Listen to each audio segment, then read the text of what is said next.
it out, and it should be happening.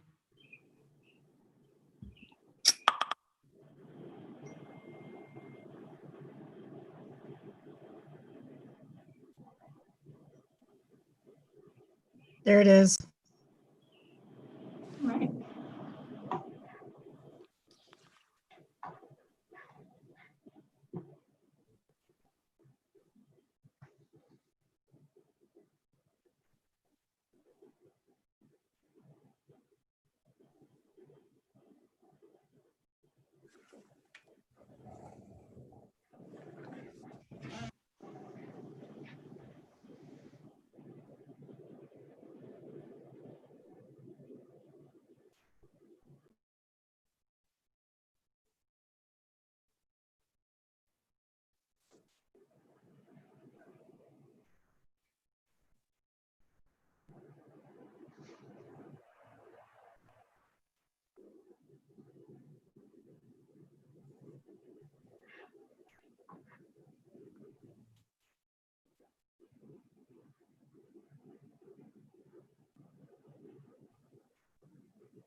I think we can start whenever you want.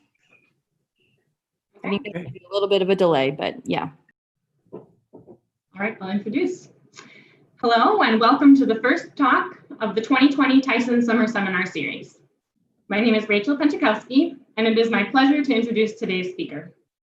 Before I do, I want to acknowledge the profound toll of multiple intersecting crises impacting our region, our nation, and our planet at this moment in history.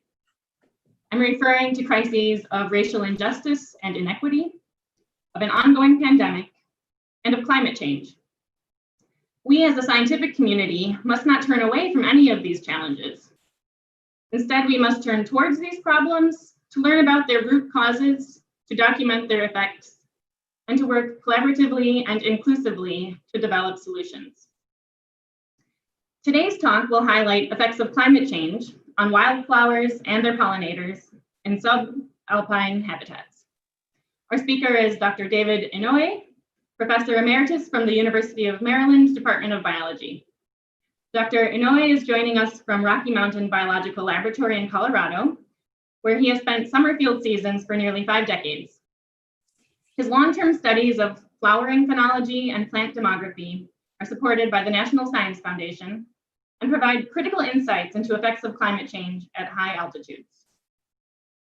In addition to publishing loads and loads of excellent research articles in top journals, as well as book chapters, Dr. Inouye founded the Ecological Society of America's Ecolog-L listserv, where many of us have discovered job opportunities, and he serves on the board of the North American Pollinator Protection Campaign. He is also the lead author on a pollinator report produced by the Intergovernmental Platform on Biodiversity and Ecosystem Services. Dr. Inouye is also a past president of the Ecological Society of America, which many of us are members of. Finally, I want to highlight that he recently wrote a letter to Science Magazine advocating for support of early career field researchers, especially PhD students and postdocs, whose research is being interrupted by the current coronavirus pandemic. And the Tyson undergrad community is also among those who has been impacted by this pandemic. During Dr. Inouye's seminar, please type your questions into the live stream chat, and I will read them aloud at the end. And with that, I'd like to thank Dr. Inouye for joining us and invite him to begin his talk. Right. Thank you, Rachel. I appreciate this invitation. And when I first got this invitation, I asked whether there was any possibility of setting this up as a virtual visit, just to cut down on the carbon footprint of a seminar. And Rachel agreed to help make me the guinea pig for that. And I guess that's turned out to be fortuitous, given that almost all of the interactions that are going on among ecologists now at long range are virtual exchanges. So I'm happy to be able to give this talk and share with you remotely some of the work that we're doing here at the Rocky Mountain Biological Laboratory. Here's a quick roadmap to what I want to talk about. In the upper left, I'm not going to belabor the point about global climate change, but I will point out that there are a number of regional climate changes that are or cycles that go on, including the North Pacific Oscillation, and that has a 50 to 75 year cycle. El Nino Southern Oscillation, which is 2 to 7 years, quasi-biennial oscillation, which is about 2 years. And those all interact to create the climate that we have here in the Southern Rocky Mountains. And I'm particularly interested in how that climate generates the winter snowpack and influences, determines the spring snowmelt, because those turned out to be two really important climate variables for the sorts of studies that I've been carrying on. They impact, for instance, whether or not we have frost damage to flowers. They influence the timing, the phenology, and the abundance of wildflowers. They influence the phenology of migratory species, like the hummingbirds I'm watching right outside my window at the moment. They also influence the phenology of emergence of animals like marmots that have been studied here at the biological lab for about 60 years now, and the arrival of altitudinal migrants like elk and deer. The flowering phenology and abundance interact with those pollinators to influence pollination. That in turn influences plant demography. And so what I've been making a career out of is trying to look at the interactions among some of these different boxes that you're seeing on your screen. In terms of the global climate, here's an example of the ENSO, the El Nino-La Nina cycle, going through its phases in that top graph, the Southern Oscillation Index in the middle, the Pacific North American pattern in the bottom. And so those are the examples of the kinds of things that climatologists study, but that ecologists who work in the Rocky Mountains need to be aware of. The global temperature, of course, is warming, carbon dioxide is going up, and globally, spring snow cover is changing with snow melting earlier. So what we're observing here at the biological lab is exactly what people are seeing in most other places around the world where they've been monitoring snowpack and snow cover. One of the changes that's going on here is how much of our annual precipitation we get as snow versus rain. And here's a graph from the NOAA weather station in Gunnison, Colorado, which is about an hour drive from the Rocky Mountain Biological Lab and almost 2,000 feet lower. And actually, for quite a while now, it looks like that there's been a trend towards more rain and less snow at that altitude. Moving up to a higher weather station in Crested Butte, that ratio looks like it reached a tipping point somewhere in the late 70s into the 1980s. And that change, of course, is going to impact a lot of economic activities. For instance, the ski areas are concerned about what happens if they don't get winter rain and they start to get if they don't get winter snow and they start to get winter rain instead. That's going to influence things like ranching out here, which is very dependent upon irrigation from snowmelt. And what happens if there's not so much of a snow water reservoir up in the mountains anymore? It can influence whitewater rafting, fishermen, and there are many reasons to be concerned about this change that we're seeing in annual precipitation. Some of the animals that live up here have evolved in a situation where they turn white in the winter for camouflage, including snowshoe hares, ptarmigan, and weasels. And there's some studies now that show that snowshoe hares are suffering greater mortality because they no longer are such a good match between their coat color and the background. And we can make a good guess that the same thing's happening with weasels and with ptarmigan as well. So the context of my work is that the environment's changing in temperature, changing in precipitation. There seems to be increased variation happening in some of these variables, and those changes can happen at a variety of spatial scales. But in any case, they change the ecological environment. And one of the changes that that ecologists have used a lot in the past few decades to look at the consequences of climate change is changes in phenology. Here's an overview looking out an airplane window on a flight that I took last year, looking at the area where I work. This is the mountain, Crested Butte Mountain, the town of Crested Butte. Sorry, actually, this is the ski area town of Mount Crested Butte here at the bottom. And then this is the East River Valley. Gothic is in the shadow on the other side of Gothic Mountain. And so this East River Valley has been very heavily used by ecologists now for many decades. Here's a picture of the Rocky Mountain Biological Lab taken from partway up Gothic Mountain. This was a boom silver mining town in the 1880s. That boom only lasted a few years, and then the town essentially became a ghost town. And in 1928, a local biologist at a college now in Gunnison, Colorado, bought most of that town site, a few hundred acres, for back taxes, and turned it into a field station so he'd have a place to take his students for summer field work. And this now is probably the most active field station in the country, if not the world, in terms of numbers of publications that come out, numbers of people who work here. During a normal summer, there'll be 180 people in residence here at the field station, which includes some staff, but also undergraduates, REU students, taking courses, probably about 15 or so graduate students, postdocs, and PIs like myself, and families. One of the things that I think sets this field station apart is how family friendly it's been, and the sense of community that people have here. And that's led to people like myself making a commitment to spending their whole research careers at this field station.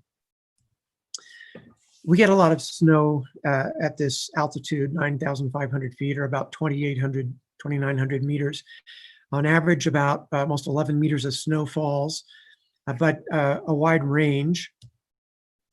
And here's a graph of the snowfall from 1975 up through this past winter.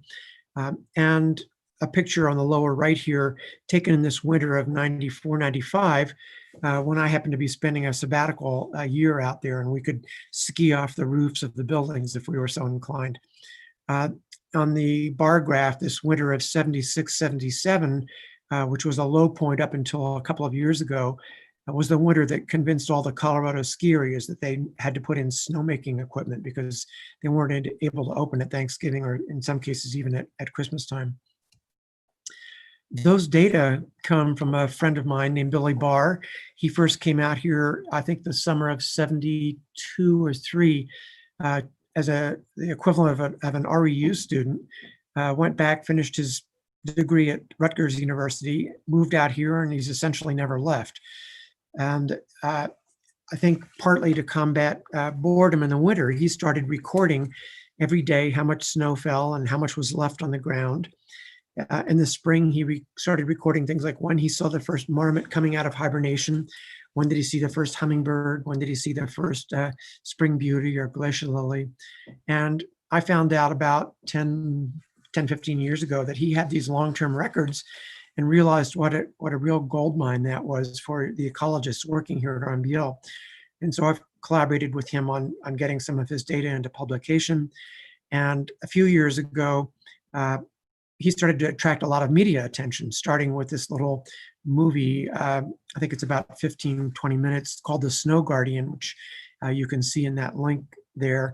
But now there have been international film crews, everything from CBS Morning News to Danish and Chinese and German news crews that have come out to Gothic, sometimes in the winter.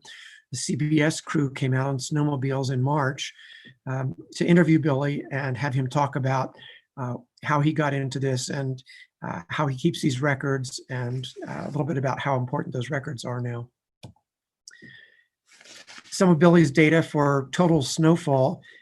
In this case, somewhat arbitrarily, I picked a break point here showing that in the first few decades of his work, of his records, the trend with a lot of variation was for increasing winter snowfall. And then maybe around sometime in the 90s, we changed to having a declining snowpack here. This is the first of many graphs that I could use to point out the value of having long-term records here. And thanks to Billy Barr, we have this data set. He's also recorded what was the first date of bare ground. Here again, I somewhat arbitrarily broke this data set here. And you can see that it looks like there was a kind of a step change in the 90s here, but with a lot of variation, anywhere from the 19th of June, that one winter I was out here, and now as early as the 23rd of April. This year, I think the date was somewhere in that range, the last, maybe around the 20th of April that the snow disappeared. So as you, as ecologists know, most ecological studies are probably field studies, maybe on the order of about 3 years, maybe 4 years if it's your dissertation. But what would have happened if we had based our conclusions on what's happening here on as few as 8 years, let's say here? After these 8 years, I was really concerned that the snowpack here was declining at a hugely quick, fast rate. Consequently, I was really concerned. Subsequently, it looks like that trend is not quite as drastic as I thought it was after those 8 years. But here's another plug for why we need long-term data in order to interpret what's happening in the field. Now, tried to think of ways that we might be able to extend our understanding of what's happening out here even further back. So the blue records here are Billy Barr's observations. And then it occurred to me to look at the stream gauge that the U.S. Geological Survey maintains on the East River down at Almont. So maybe, I forget, maybe about 20 kilometers in a straight line from here and halfway to Gunnison. And it turns out they've kept that stream gauge going since the 1930s. And there's a very strong correlation between when does the peak runoff occur at the stream gauge and when the snow melts up at Billy Barr's measurement station. And there's also a very strong correlation between how much snow he measured, the total snowfall for the winter, and what was the peak of runoff on the East River. That makes complete sense once you think about it. But that gives me a window back to the 1930s now on how variable has snowpack been and what kinds of trends have there been. And you can see that in that earlier period, there's also quite a bit of variability. Why is the snowpack melting earlier? Part of it's due to warmer temperatures. And here are data for April, the mean minimum April temperatures over the time period that we've been working out here. And you can see there's a pretty remarkable warming trend that's happened in April. The other reason the snow is melting earlier is because of dust on snow events. Here's a picture of the mountains outside Crested Butte that I took one spring. And you can see there's some fresh snow up at the tops of the mountains, but the lower parts of the mountains, the snow really looks quite dirty. And where does that come from? It comes from these dust on snow events, and they're recorded in the snowpack. And you can see here there were at least 3 dust on snow events that particular winter. And if the snow gets dirty like that, it changes its albedo, the albedo of the snowpack, and the snow will end up melting about a week or 10 days earlier. That means that snow is no longer being maintained as a nice reservoir for water being slowly released throughout the summer, but instead it is causing a bigger peak runoff earlier in the season. Where does that dust come from? We think it's coming from Arizona. Here's a picture taken outside Phoenix, Arizona, of a dust storm approaching in July, but the same sorts of dust storms can occur in the winter and spring as well. That dust gets blown all the way up into the southern Rockies, as far north, at least as far north as Fort Collins, where I have friends who told me that they see those dust on snow events up there. And here's a weather forecast, a screen grab I got from March in 2012, showing blowing dust as the forecast in March. And that was also the same forecast for all these cities in Colorado, also in Utah and in Mexican water, Arizona, I happened to check as well. So that's now a part of winter weather here that didn't used to be the case. I think it's maybe partly human disturbance, or probably a large part human disturbance, breaking up the cryptobiotic crust on the desert, maybe through grazing, maybe through ATV activity, but allowing that dust erosion. So the day of year of peak runoff has changed since the 1930s down at that stream gauge in the East River, showing that we reached a tipping point maybe in the 1980s.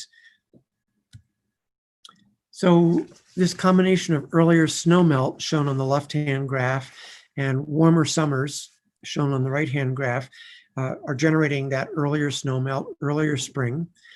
And one of the consequences of this earlier snowmelt, perhaps somewhat surprising, is that we're seeing more frost damage. So here's an example from the 13th of June in 2001, when it got down to 21.5 degrees Fahrenheit. You can tell that the vegetation had already started to come up before this snowfall. And this is happening with increasing frequency, we think. It only takes one night, for instance, the 11th of June here in 2004, where it got down to 25, to cause frost damage. So I use 25 Fahrenheit, or about -4 Celsius, as the cutoff point for what I think is critical for frost-sensitive plants. And historically, that last frost of the year happens somewhere around the 10th to the 15th of June. That wasn't such a problem back when the snow didn't melt until the end of May or early June. But now that we have snow melt happening in mid-April, you can imagine that the plants have then developed frost-sensitive buds and are getting frozen. So here from a couple summers ago, showing that we had it got down to 0 degrees back in December. That's not a problem then. During the winter, the temperature stays right around freezing. And then as the snow melts, the temperatures begin to show a lot more variation, but sometimes getting down to freezing again, even after the snow has melted. A close-up of 2018, you can see that as the snow melts, the temperature starts to rise a few degrees through the last centimeter or two of snow on a data logger that's right on the ground. But then even after the snow has melted and the temperatures start spiking, that we're getting these temperatures down as low as in Fahrenheit -7 or something like that. And even here into June, getting these temperatures that are below 25 degrees Fahrenheit and likely to cause frost damage. Here's an example of one of the wildflowers that is frost sensitive.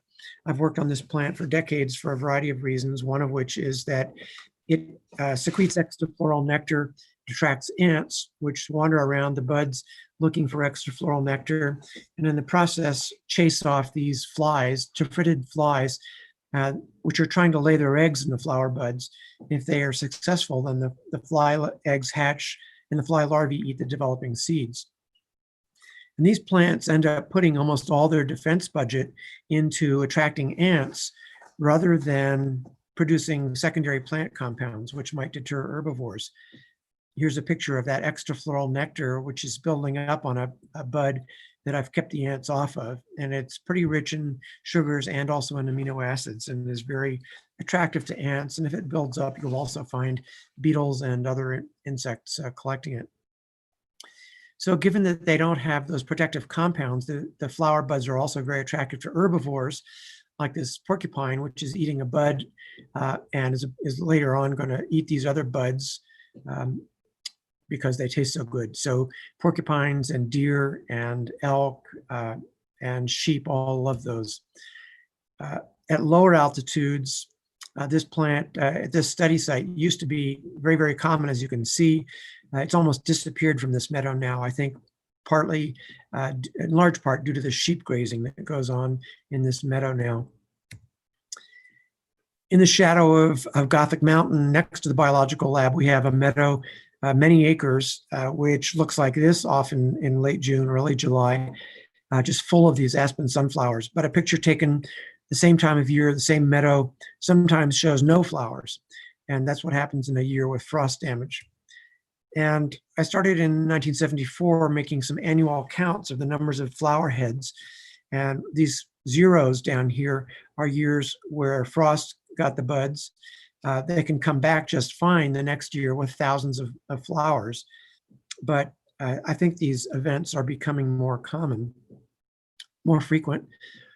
Here's a graph showing the number of unfrosted flower heads that I counted, plotted against when did the snow melt.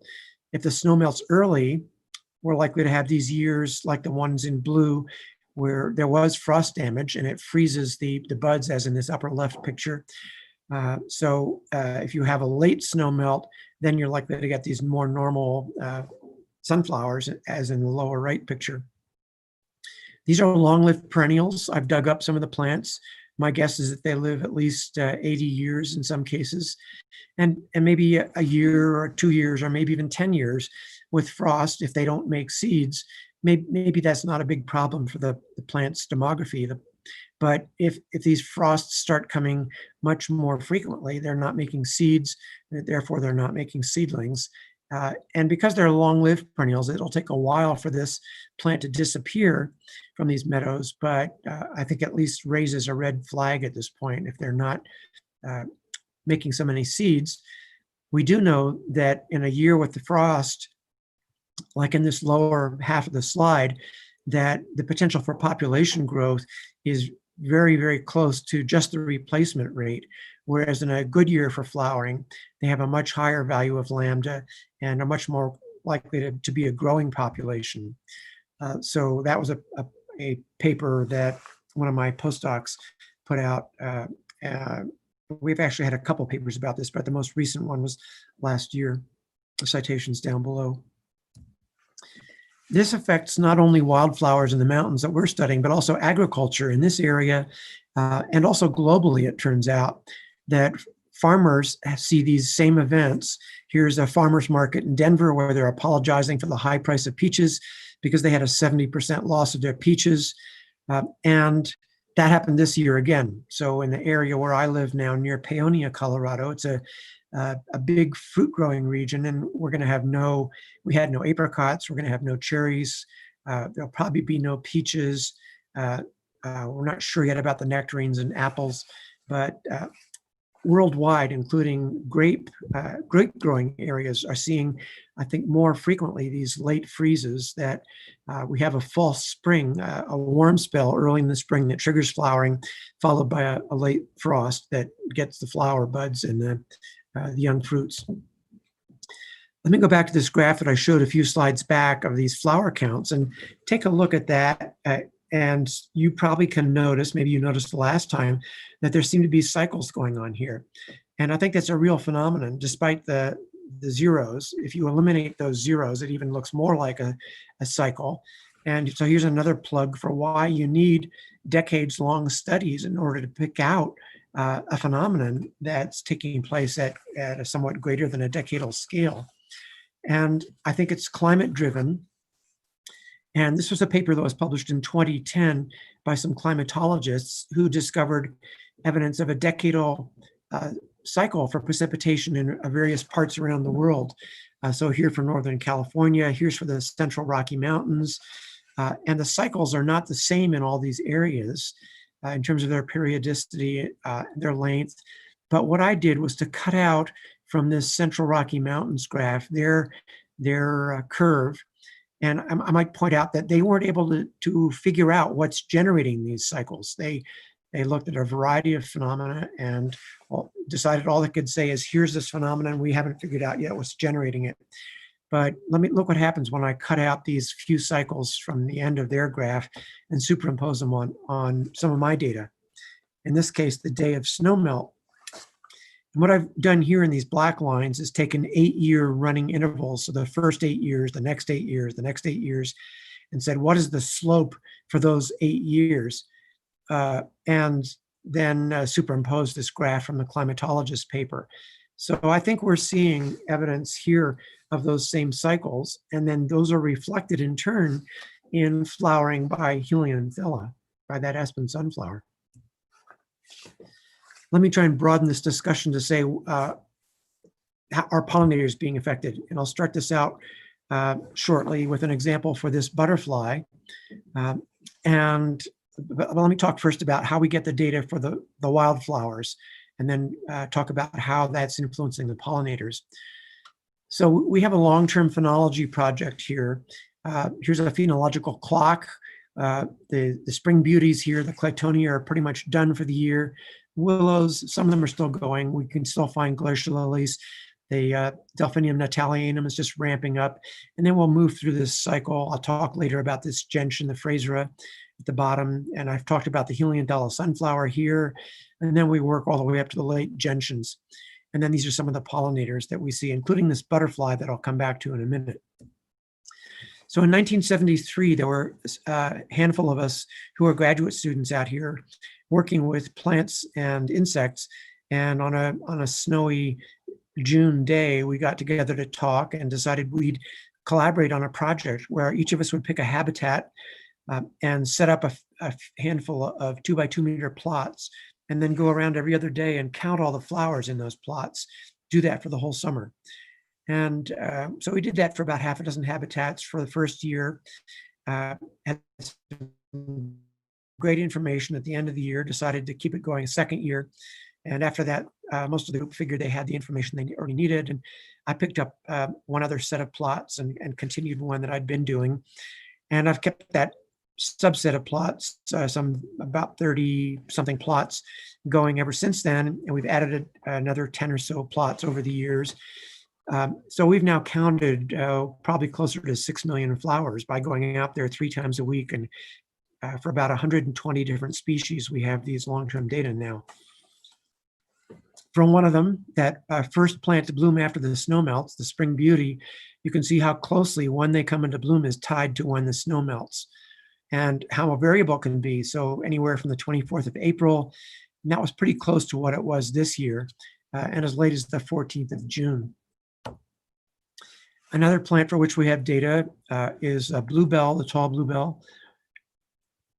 And in this case, what I'm showing is data for how many flowers bloomed each year. And for the first few decades, the number of flowers counted in those plots was actually increasing pretty regularly. And then starting in the late 90s, all of a sudden, we saw a very strong decline, and the plants just barely hanging in there now in these plots.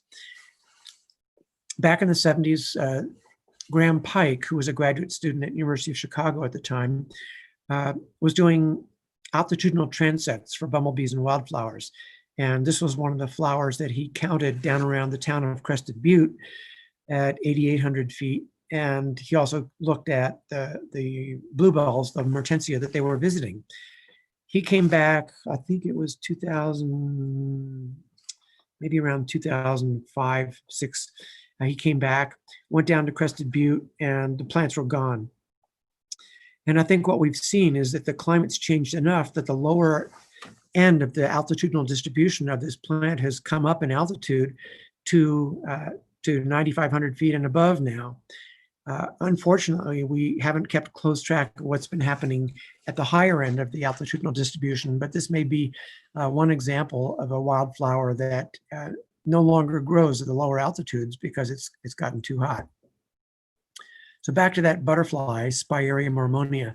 One of the advantages of working at a field station is that there are people working on a large variety of organisms here, including my colleague, Carol Boggs, who's now at South Carolina. And she told me at one point while we were sharing dinner that she had a 9-year mark recapture data set for this butterfly species that she hadn't published because it was so variable. She couldn't figure out what was driving the biology of this species. And she told me a little bit about its biology.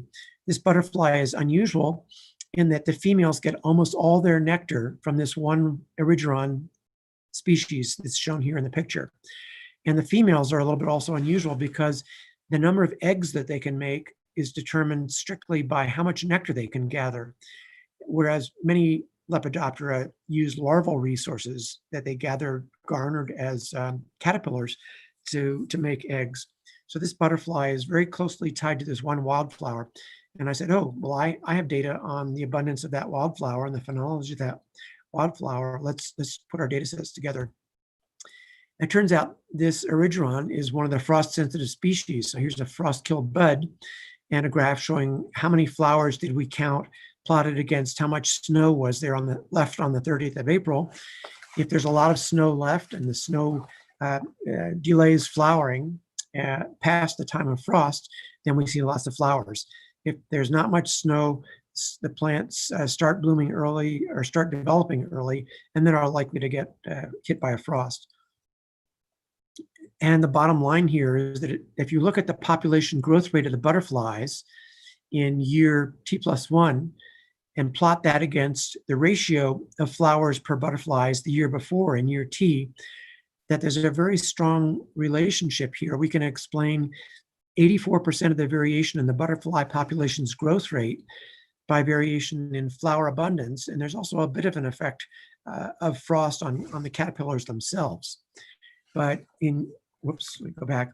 If that ratio of flowers per butterfly is negative, here close to the point of origin, then the population growth rate of the butterfly is negative. And if there are lots of flowers per butterfly, as in the upper right-hand corner, then the butterfly population grows pretty strongly. And probably most of you know enough about insects to know that their populations are typically pretty variable, and that in general, we don't know what's generating that variation. So I think this is a really great example to show that link between decreasing snowpack, warmer springs, earlier snow melt, increased frost damage, fewer flowers, meaning less nectar for the butterflies, and then fewer butterflies the next year. Graham Pike, back when he was a graduate student in 1974, also did this altitudinal transect up a trail just up the valley from the biological lab, looking at the bumblebees and flowers. And I did that also in 75. And then we realized at some point we got to repeat that transect. And we did that in 2007 and found that queens of 8 of the bumblebee species had moved up on average 230 meters.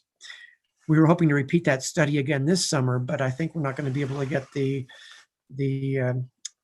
REU and students and the RAs that we need to do that. So maybe next year we'll be able to repeat that and find out, is that upward movement continuing? But even over this altitudinal gradient, there's a change in the bumblebee community from mid-elevation bumblebee species up to high altitude bumblebee species. And so what happens when those low altitude bumblebee species get up here? Is there just going to be a lot more competition, or will the high altitude bumblebee species get kicked off the mountains and go extinct? We don't know, but we may find out. If we look at when do glacier lilies come into bloom, they're about the second species to flower after the snow melts. And when do the broad-tailed hummingbirds arrive? And the broadtails aren't such great pollinators of the glacier lilies, but they rely upon them very much for the nectar, because that's the first flower out here to bloom that they can visit. And note that the relationships here between when we first see them and snowpack are not identical. And what we're seeing is the plants and the pollinators are not responding in the same way to these similar cues. And therefore, as the climate changes, there are likely to be phenological mismatches between the pollinators and those flowers. There's some evidence of this for bumblebee queens, for instance. The bumblebee queens and the glacier lilies are not on the same phenological track. That's some work from James Thompson. If you look at the community level and look at what's the average number of flowers available throughout the whole growing season, and use our data to look at early years, 74 to 2002 in blue, and then later years in red, you can see that the growing season's getting longer. That's also this graph up in the upper left-hand corner. The flowering season length is getting longer. And there are two peaks. There's an earlier season peak of flower numbers and a later season peak. And those peaks are getting pulled further apart as the growing season gets longer. And that mid-season low point is getting lower. And if those trends continue, we're concerned about what happens in the middle of the season here when hummingbirds need the nectar for their babies and bumblebees need the nectar for their babies. So we're keeping track of that community level change. And if we look just at the bumblebees, an analysis done by Jane Ogilvie, our former postdoc, and she looked at 3 different species of bumblebees, a short tongue, medium tongue, and long tongue bees, and then looked how does precipitation and snowmelt date influence both how many flowers there are that they might visit, how many flowers there are throughout the season, how many floral days of flowers, and what's the total number of flowers available to those bees. And it turns out these relationships are not the same for all 3 bumblebee species, which means that we can't really generalize and say, here's what's happening to bumblebees. But we have to be a little bit more species specific and say, well, here's what's happening to Bombus bifarius, or here's what's happening to Bombus appositus. If you look at this list of authors, Sean and Zach were graduate students of Becky Irwin, who's a collaborator from North Carolina State. She started 10 years ago, or now 12 years ago. I invited her to collaborate with me by sampling bees. And so she now does an every other week sample of the bee species at 3 or 4 different altitudes. And so we now have 11 years of data to match the flowering data. And the other collaborators here, Brian is my son and Nora Underwood is his wife. They're both at Florida State University, but starting about 5 or 6 years ago, they accepted an invitation to start collaborating out here at the biological lab. And they have their own projects in Florida, but they now spend a lot of the summer out here at RMBL, and it's great to have them as close collaborators. So the community level pattern of flowering, we see this variety of species throughout the summer. And historically, the pattern might have looked like this. And one question that comes up is, well, has everything just shifted to an earlier day of year? Is the beginning of flowering the same? Is the peak of flowering the same? Is the end of flowering the same? It turns out the answer is no. What we're seeing is that different species respond in different ways. Some of them lengthen their flowering period. Some of them have changed the timing of their peak relative to beginning and end. So that makes for different floral communities at different times of the year than we used to see. And that, of course, is going to be a factor that influences the pollinators. One of the things that Jane Ogilvie also did was to look at bumblebees, solitary bees, flies, butterflies, and hummingbirds in terms of their floral abundance days. If they and these were for 3 different species of bumblebees, 3 different species of I think these are different species, 3 of bumblebees, 3 of other solitary bees, 3 species of flies, syrphid flies, Lepidoptera, and hummingbirds. And if the lines don't overlap with that 0 line, then there's a significant change going on. So for 11 of the 13 species of pollinators, poor floral abundance days are increasing. And what's generating those poor floral abundance days is pretty strongly related to snowmelt.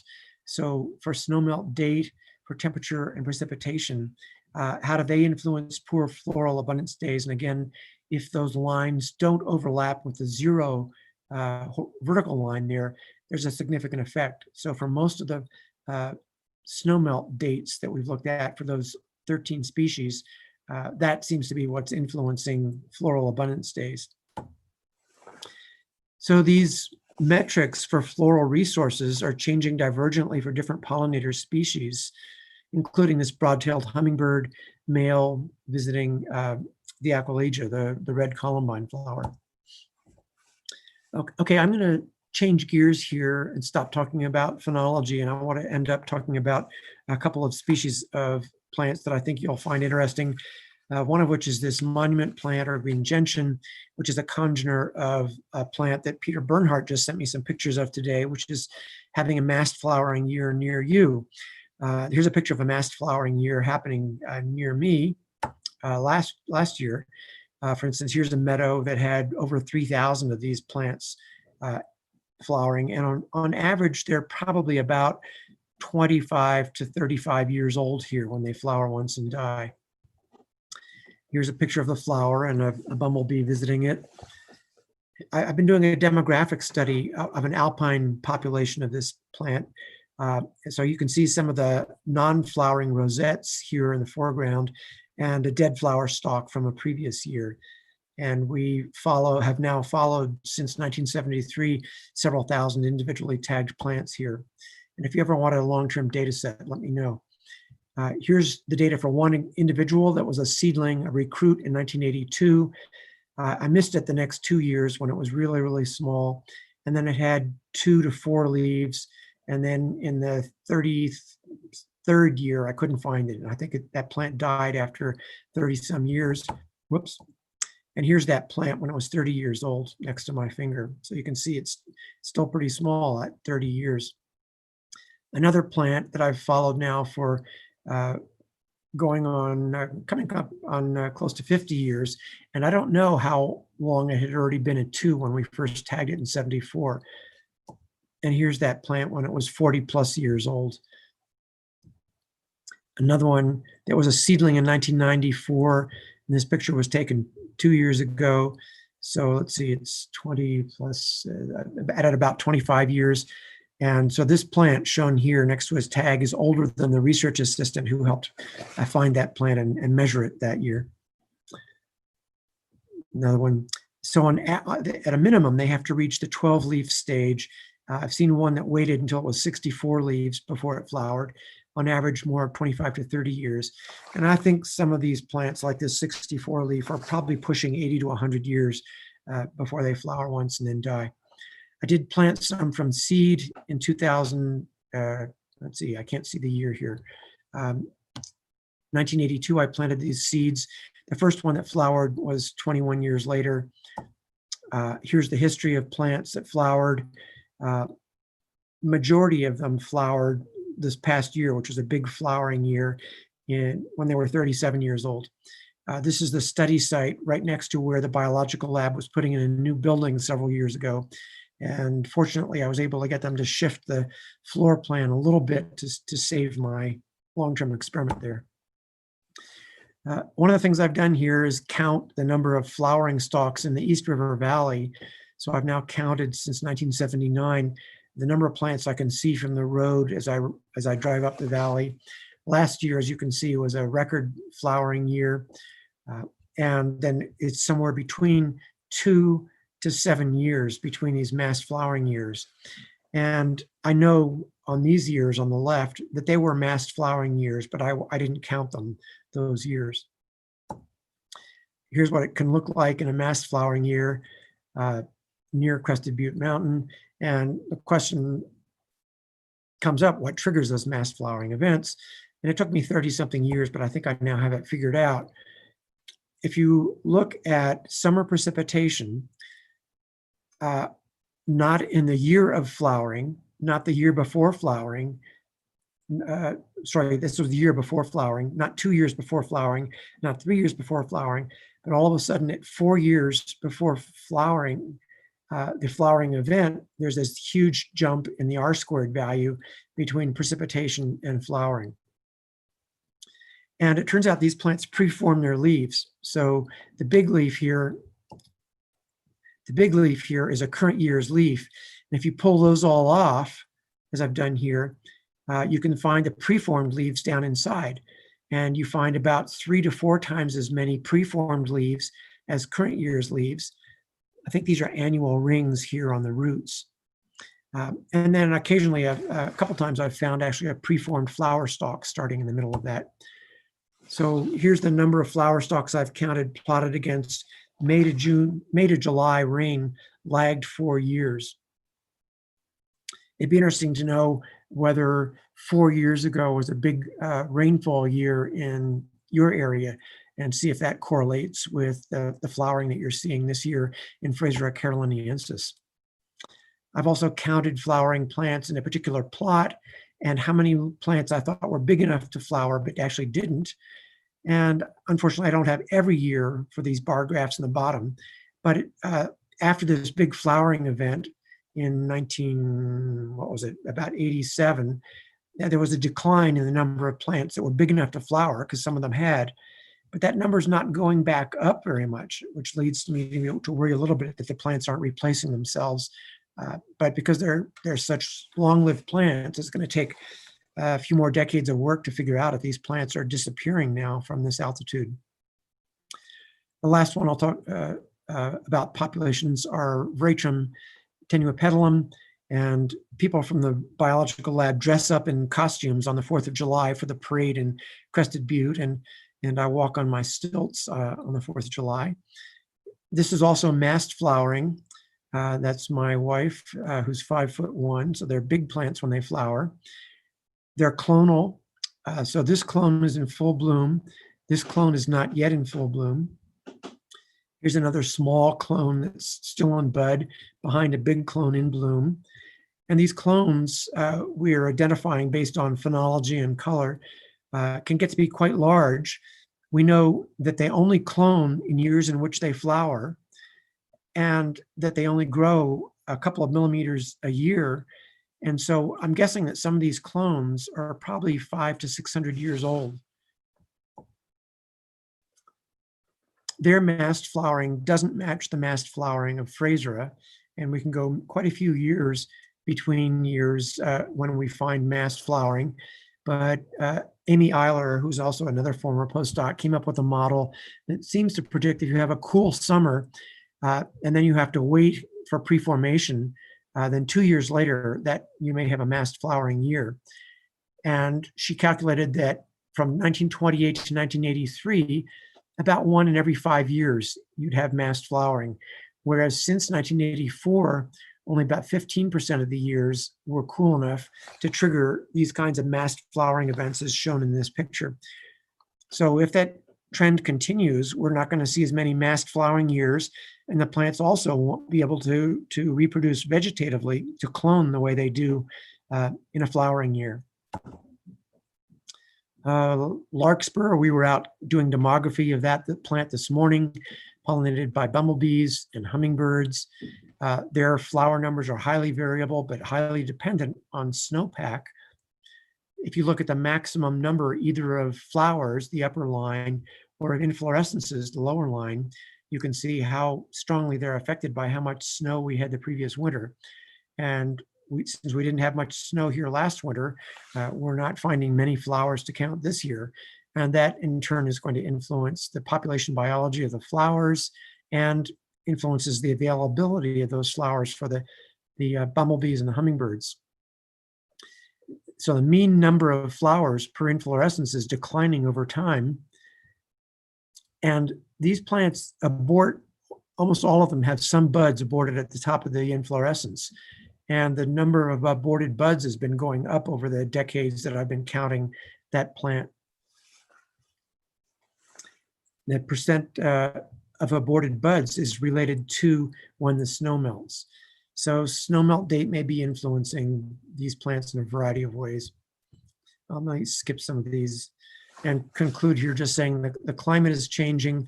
Snowmelt dates are getting earlier, flowering starting earlier. The frequency of frost damage is increasing. That's affecting plant demography. We know that's affecting some pollinators like the butterflies. And that variation in species responses may lead to altered and new interactions. And so every year is different in these lines that go between these different boxes that I started out my talk with. So every year we come back and find something's a little bit different. So it's great to have had support, long-term support from the National Science Foundation to keep these long-term observations going. If you need any data, we're happy to share the data that we have for 120 plus species for 46 years from those samples. We now have 11 years of bee data.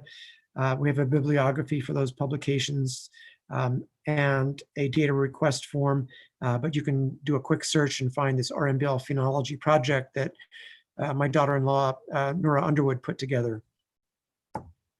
And I hope that someday maybe you'll have the chance to come out in person and see some of these wonderful wildflower meadows that we have near here, and hear some more about the stories we're learning about them. That we have some concern that sagebrush is moving in and replacing some of these wildflowers now as a consequence of global warming. The Social Security Agency estimates that I have about 15 more years to collect data and Social Security checks.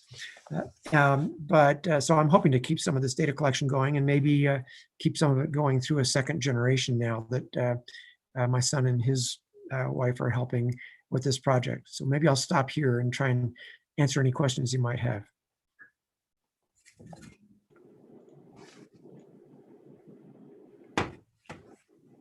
Okay, thank you so much for joining us and sharing all of this fantastic research with us and these truly stunning photos, as well as very impressively long-lived plants. I love the idea of you getting to know these plant individuals throughout your entire career.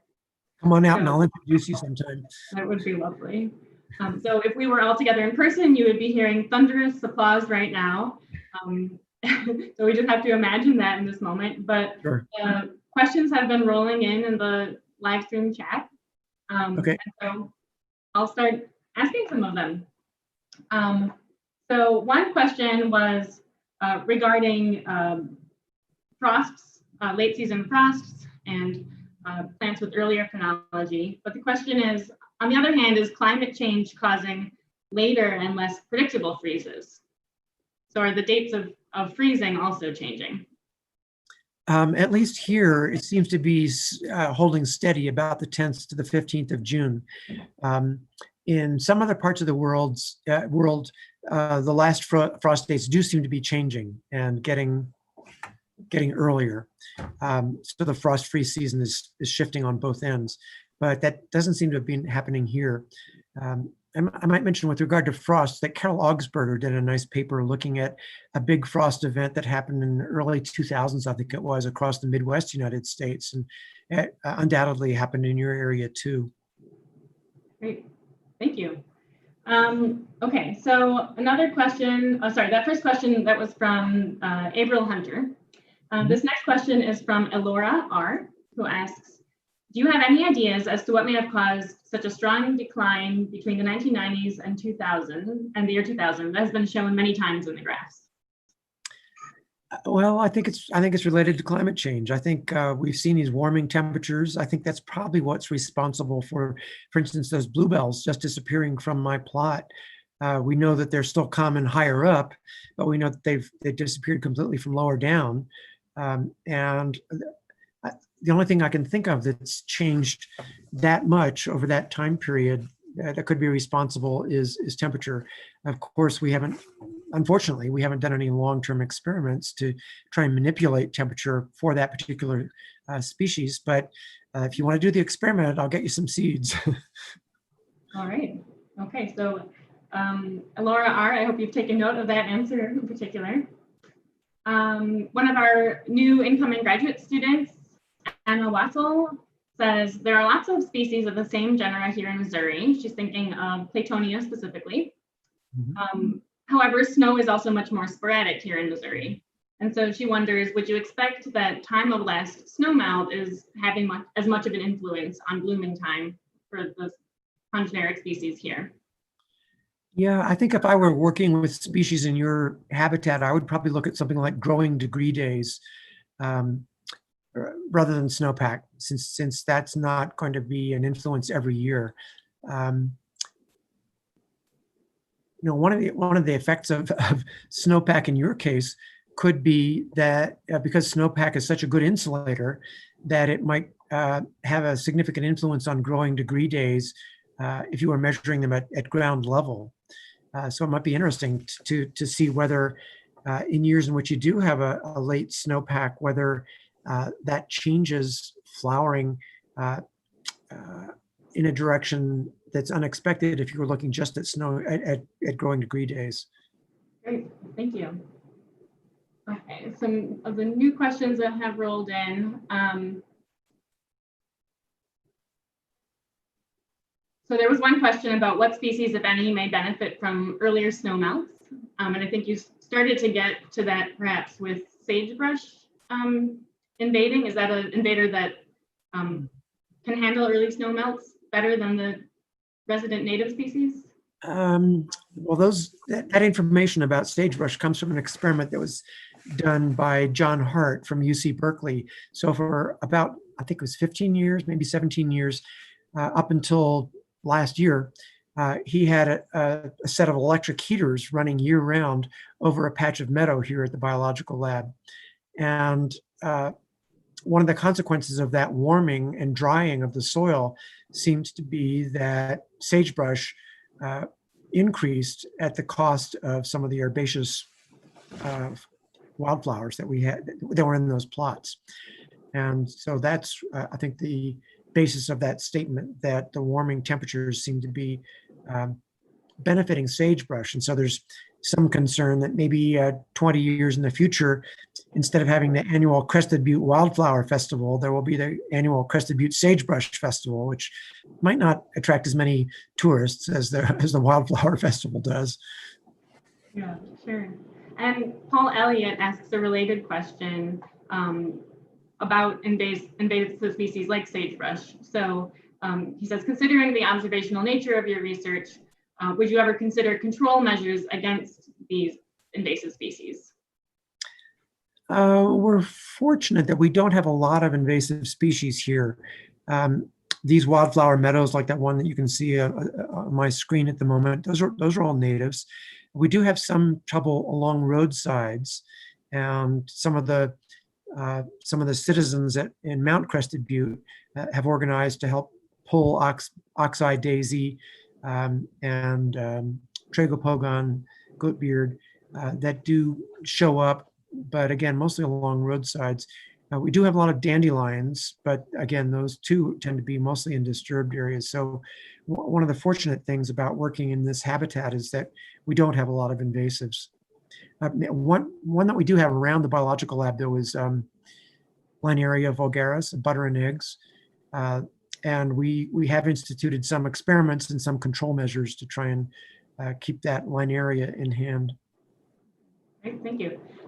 Let's do 3 more questions, if that's okay, because there's so many here. These will be the last 3. So Christopher Tamara asks, do you know of any studies looking at species at higher parts of the mountains, and if they are keeping their same ranges or moving up, or moving upward or gone like the queen bees moving up from lower elevations?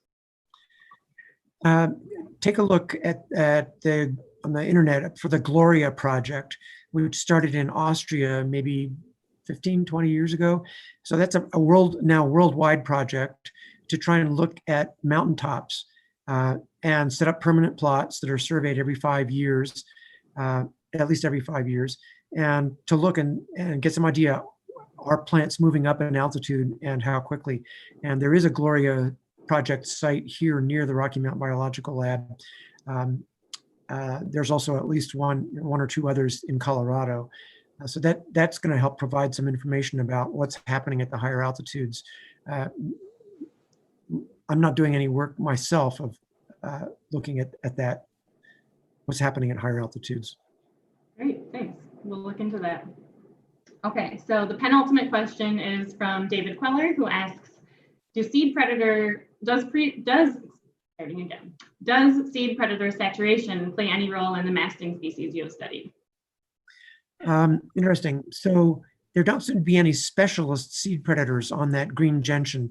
There is a specialist fly, which I think is undescribed, palopterid fly, that lays its eggs in the stalks. So when you go around early in the spring, and if you find a flower stalk, there'll be these female flies that have stuck their ovipositor in the stalk, and they die there. So I guess they're squirting their eggs into the stalk and dying there. You can still see them wiggling around some before they die. And then this winter, when we had thousands of these Frasera stalks still standing up, because we had a low snowpack, they were exposed. And the winter caretakers here told me that they actually sent me a video of a deer mouse that had climbed up the stalk and was foraging for Frasera seeds on the exposed fruits. And they said there were flocks of rosy finches that were also landing on the stalks and looking for seeds. So I don't think there are any specialist seed predators. And gentians in general seem to have a lot of secondary plant compounds. And so I don't know whether the seeds themselves are very well protected, but probably the fruits are. And the leaves certainly are. We almost never find herbivory on Frasera leaves. Fascinating. Thank you. Okay, this is going to be the final question from Nathan Muchala, who asks, have you or anyone tested selective benefits of Frasera's massed flowering, presumably higher seed set for flowers in those years? Right. I have done a little bit of that. And we did find that plants that flowered next to near neighbors had higher seed set. And so I think probably the ultimate factor that's selecting for that mass flowering phenomenon in Frasera is driven by the density dependent seed set, perhaps by escaping seed predators, and then somehow they've evolved this proximal cue of responding to precipitation as a way of synchronizing flowering. All right. Thank you so much. I think we all learned a lot, very inspiring long-term research. And I think for those of us who are much earlier in our careers, we can only hope to get to know some of our field populations for this length of time and to do such great research like you and your colleagues have done. Thank you very much. Well, I think it points out the value of starting a project early on and keeping it going. It also points out the value of field stations and collaborators. And it doesn't take a lot of equipment or funding in order to go out and count something every year and find out how many Frasera are flowering. But I'd be happy to answer more questions if people want to get back to me. Send me an email message or set up a Zoom chat again. Rachel and I chatted this morning for a while. Yeah. But thanks for the invitation, and I look forward to someday visiting your field station in person. Yes, wonderful. Thank you. We've got lots of thanks rolling in the chat. So know that we're all clapping for you.